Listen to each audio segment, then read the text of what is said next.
کہ سب سے پہلے تو سیخ کی دین کی دعوت دینا مطلب کب واجب ہے اور کب واجب نہیں ہے۔ اور دوسری بات ہے کہ سیخ اگر ہمیں پتہ ہے کہ جیسے وہ اس کو معلوم ہے کہ ہاں وہ غلط ہے پھر بھی وہ کر رہے ہیں تو کیا پھر بھی ہمیں دعوت دینا چاہیے، یا پھر سیخ یہ بھی ہمیں پتہ ہے کہ ہم اس نے جی بتائیں گے سمجھائیں گے پھر بھی وہ عمل بھی نہیں کرے گا، یہ کنفرم ہے کہ عمل نہیں کرے گا، تو پھر بھی کیا یہ بتانا یا دعوت دینے سے واجب ہوگا سیخ؟ دین کی دعوت دینا یعنی اچھے کام کا حکم دینا، برائی سے روکنا ہر مسلمان کے اوپر واجب ہے۔ یہ کبھی واجب کفائی ہوتا ہے، کبھی واجب عینی ہوتا ہے۔ واجب کفائی کا مطلب کہ وہ کام اس جگہ کے بعض لوگوں نے کیا تو دوسرے تمام لوگوں سے وہ واجب ساقط ہو گیا۔ واجب عینی کا مطلب کچھ چیزیں ایسی ہوتی ہیں جو ہر انسان پر واجب ہے۔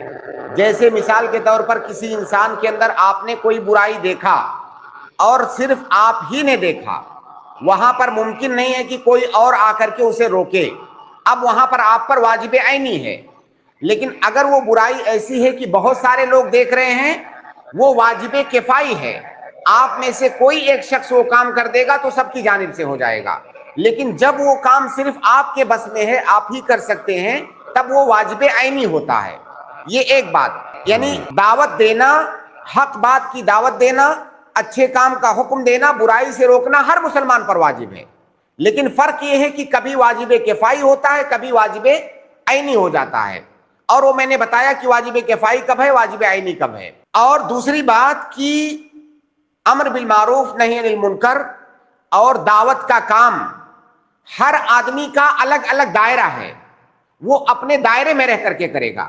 ایک عالم دین ہے، اس کا دائرہ وسیع ہے، اس کے پاس اللہ تعالیٰ نے علم دے رکھا ہے، ظاہر ہے وہ جتنی چیزوں کو لوگوں تک پہنچا سکتا ہے، دین کی جو باتیں بتا سکتا ہے، وہ عام آدمی نہیں کر سکتا۔ عام آدمی کا دائرہ اس سے کم ہے، محدود ہے۔ عام آدمی جو موٹی موٹی چیزیں ہیں انہی کو جانتا ہے، نماز پڑھنے کا حکم دے دیا، بے نمازی ہے اسے ٹوک دیا، کوئی غلط کام کر رہا ہے اسے ٹوک دیا، یہ ایک عام آدمی بھی کر سکتا ہے۔ لیکن اسٹیج پر کھڑے ہو کر کے دین کی دعوت دینا، دین کے مسائل بیان کرنا، یہ ایک عالم دین ہی کر پائے گا۔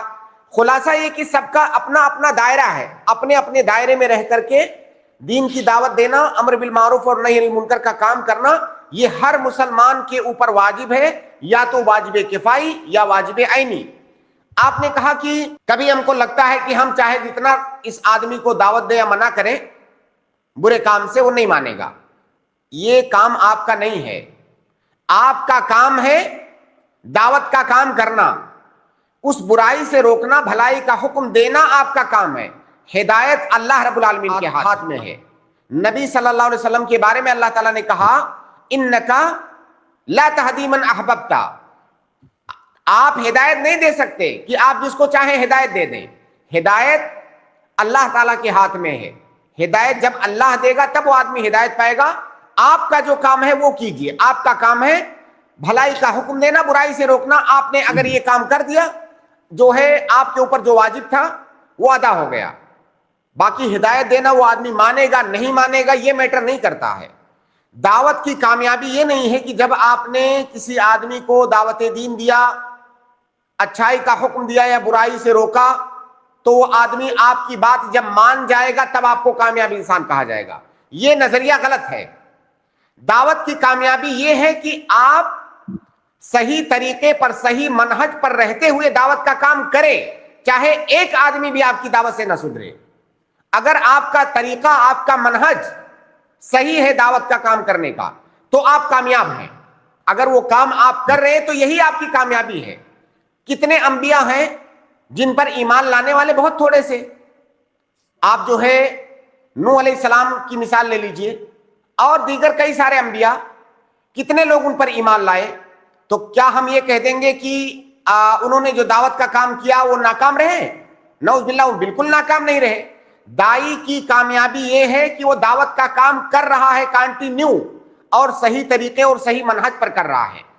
کسی کا سدھرنا نہ سدھرنا یہ اللہ رب العالمین کے ہاتھ میں ہے، اس کا تعلق اس کی دعوت کی کامیابی سے نہیں ہے۔ اس کی کامیابی یہ ہے کہ وہ ڈٹا ہوا ہے، ثابت قدمی کے ساتھ، مستقل مزاجی کے ساتھ، صحیح منہج اور طریقے پر رہتے ہوئے وہ دعوت کا کام کر رہا ہے، یہی اس کی کامیابی ہے۔